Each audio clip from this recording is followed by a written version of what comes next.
విజయవాడ శివారు కేసరపల్లిలో విహెచ్పి నిర్వహిస్తున్న హైందవ శంకరావం సభను లైవ్ లో చూద్దాం. ఆధారపడ్డ బతుకులు మనవి, అవునా కాదా? మరి ఆ సెల్ ఫోన్ రీఛార్జ్ చేసుకోవాలా వద్దా?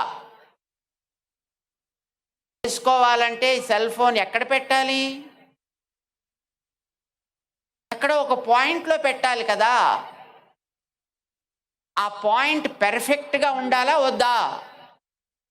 వంకర టింకర కనెక్షన్స్ ఉంటే అది పనిచేస్తుందా? పనిచే. మన శరీరమే ఒక సెల్ ఫోన్ అనుకోండి, మన జీవితమే ఒక సెల్ ఫోన్ జీవితం. మన భారతీయ జీవన వ్యవస్థ ఒక సెల్ ఫోన్ జీవితం అనుకోండి. ప్రొద్దున లేచినప్పటి నుంచి మర్నాటి ప్రొద్దున లేచేటంత వరకు ఎన్ని పనులు మనం చేస్తున్నామో వీటన్నిటికీ కూడా కేవలం బతుకు కోసం మనం చేయటలా, భగవంతుడి సేవగా చేస్తున్నాం.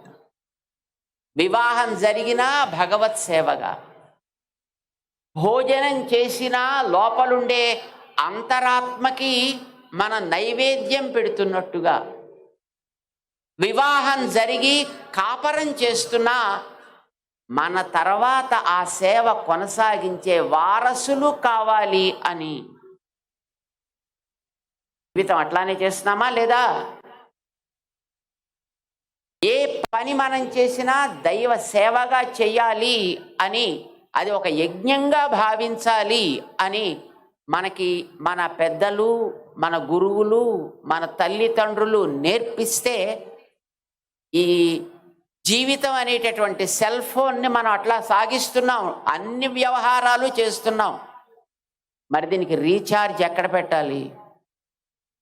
మనలో ఉండే ఆ భావనని ఎక్కడ మనం రీఛార్జ్ చేసుకోవాలి? ఆ రీఛార్జ్ సెంటర్ ఆలయం. ఆలయంలో మనం మళ్ళీ మన యొక్క మనస్సుని రీఛార్జ్ చేసుకోవాలంటే ఆలయపు వ్యవస్థ బాగుండాలా వద్దా? మరి రీఛార్జ్ పాయింట్ సరిగ్గా పనిచేయకపోతే మీ సెల్ ఫోన్ ఛార్జ్ అవుతుందా? అట్లానే ఆలయ వ్యవస్థ బాగోలేకపోతే, ఆలయ వ్యవస్థ సరిగ్గా సాగకపోతే మన జీవితానికి కూడా మళ్ళీ అర్థం చెప్పుకోగలిగే స్థితి ఉండదు. కనుకనే ఆలయాలు బాగుండాలి. మీరందరూ ఇక్కడికి దేనికోసం వచ్చారు? ఇప్పుడు ఆలయ వ్యవస్థ బాగుండాలి అని అడగడానికేనా కాదా? ఇది బాగుండాలి అనే గతంలో మహారాజులు ఆలయాలు కట్టినప్పుడు, జమీందారులు ఆలయాలు కట్టినప్పుడు వాటికి వందల ఎకరాల భూములు ఇచ్చి, లక్షలు ఖరీదు చేసే ఆభరణాలు ఇచ్చి, వాటి పోషణకి ఎంతెంతో పెద్ద పెద్ద వ్యవస్థని చేశారు. ఎందుకనంటే ఆ వ్యవస్థతోటి ఆలయం బాగా సాగితే ఆలయానికి వచ్చే మనందరి జీవితాలు సమర్థవంతం అవుతాయి. మన జీవితాల్లో మనం హాయిగా బ్రతకగలుగుతాం, సమాజం సుఖశాంతులతో ఉంటుంది అనే సంకల్పంతో మన రాష్ట్రంలోనే తీసుకుంటే సుమారు ఆలయాలకి 15 లక్షల ఎకరాల భూమి ఉంది ఉండేదిట. అది క్రమంగా ఐసుగడ్డ కరిగినట్టుగా డిపార్ట్మెంట్ల చేతుల్లోకి వెళ్ళిన తర్వాత కరిగి ఈ వేల్టికి ఒక 4.5 లక్షల ఎకరాలుగా మిగిలింది. అంటే ఎంత పోయింది? ఆలయాలకి చెందినటువంటి ఆస్తులు, ఆలయాలకి చెందిన భూములు, ఆలయాల్లో జరిగే ఆరాధనలు, ఆలయాలకు సంబంధించిన మనందరి యొక్క జీవితానికి కావలసిన నిర్ణయాలు ఎవరు చేయాలి? అసలు అవేమిటో తెలియనటువంటి ఆఫీసుల్లో పనిచేసుకునే అధికారులు చేయాలా? ఎవరు చేయాలవి అడగడానికి ఇప్పుడు మీరందరూ ఇక్కడికి వచ్చారు.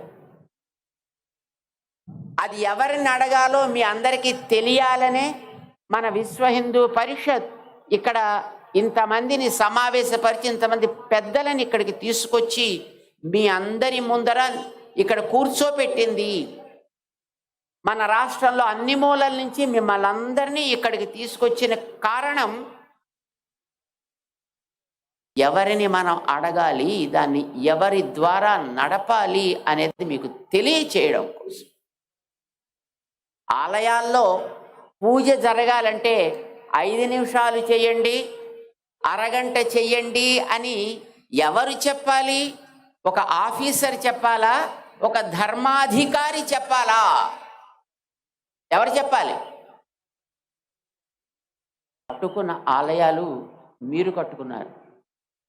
ఈవేళ మన ఆలయాల్లో, మన కాలనీస్లో, మన ఉండే ఊళ్ళల్లో చిన్న చిన్న ఆలయాల్ని మనం కట్టుకుంటున్నాం. మీరందరూ కట్టుకుంటున్నారు. ఒక్కొక్కరు కొద్ది తాము సంపాదించే సంపాదనలో అక్కడక్కడ పెట్టి ఆలయాల్ని మీరందరూ కట్టుకున్నారు. కట్టుకున్న మీకు దాన్ని నడపడం చేత కదా? చేతన అవును, మేం కట్టుకున్న ఆలయాన్ని మేము బాగా నడపగలము. ఎంతమంది అనుకుంటున్నారు? మీరు అందరికీ వచ్చు. కట్టిన ఆలయాన్ని మీరు ప్రతిష్ఠ చేశారా? ఎవరైనా పెద్దలని పిలిపించి చేయించారా? ఎవరో అయ్యగారు, ఎవరో ఒక స్వాములారు, ఎవరో ఒక సంప్రదాయపు పండితులు వాళ్ళేనా ప్రతిష్ఠ చేసింది? లేకపోతే మనమే చేసేసామా? పెద్దవాళ్ళు వచ్చి కదా చేశారు.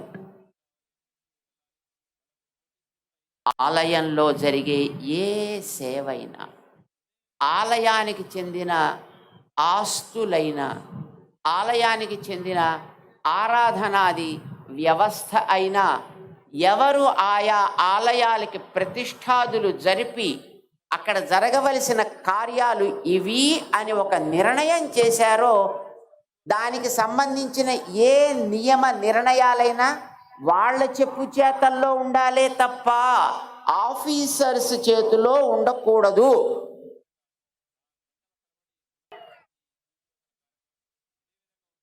ఆఫీసర్స్ ఉంటామంటే మాకు అభ్యంతరం లేదు.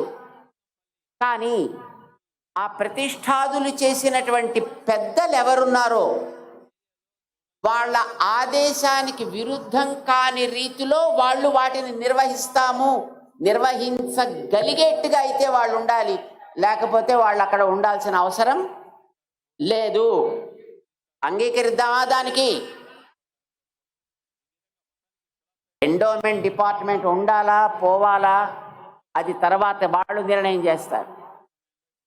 కానీ ఇప్పుడు మనం కోరేది ఒకటే, ఏ ఆలయమైనా, అది చిన్న ఆలయమైనా, తిరుపతి లాంటి పెద్ద ఆలయమైనా, సింహాచలం లాంటి ఆలయమైనా, దుర్గా అమ్మవారి ఆలయం లాంటిదైనా, వేములవాడ లాంటి ఆలయమైనా, ఏ ఆలయమైనా కానివ్వండి, ఆ ఆలయపు విధానం, ఆలయపు సంప్రదాయం, ఆలయపు పద్ధతి, అక్కడ ఆచారం, అక్కడ కట్టుబాట్లు వాళ్ళు చెబితే మనం అందరం వాటిని పాటిస్తున్నాం.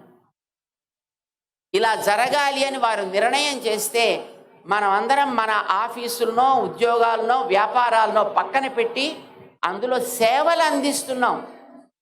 కుర్రవాళ్ళంతా అందులో ఎన్నెన్నో రకరకాలైనటువంటి ఉత్సవాలు చేస్తున్నారు.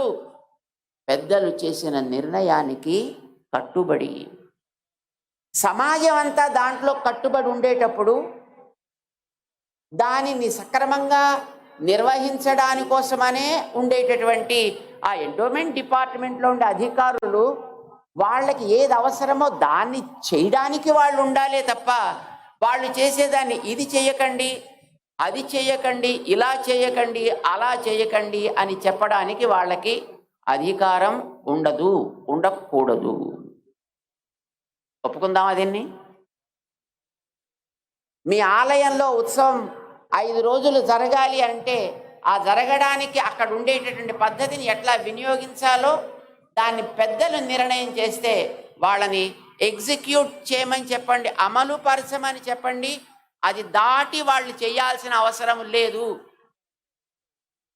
1817లో ప్రారంభమైంది అసలు యాక్ట్. 1840లో దానికి ఒక స్వరూపాన్ని కల్పించి ఒక మేనేజ్మెంట్ కమిటీస్ దీంట్లో పెట్టుకోవచ్చును పెట్టారు. కానీ దురదృష్టం కొద్దీ ఈవేళ అలాంటి కమిటీలన్నీ రాజకీయ నాయకుల వల్ల వస్తున్నాయి. ఆఫీసర్లంతా బ్యూరోక్రటిక్ సిస్టంలో వస్తున్నారు. మొత్తానికి వీళ్ళు వాళ్ళు కలిపి దొందుకి దొందు అన్నట్టుగా ఆలయపు ఆస్తులని ఆలయపు ఆచారాలని కూడా పాడు చేస్తున్నారు. ఆస్తులన్నీ పోతున్నాయి. ఇందాక మనవారు లెక్కలు చెప్పారు. అక్కడ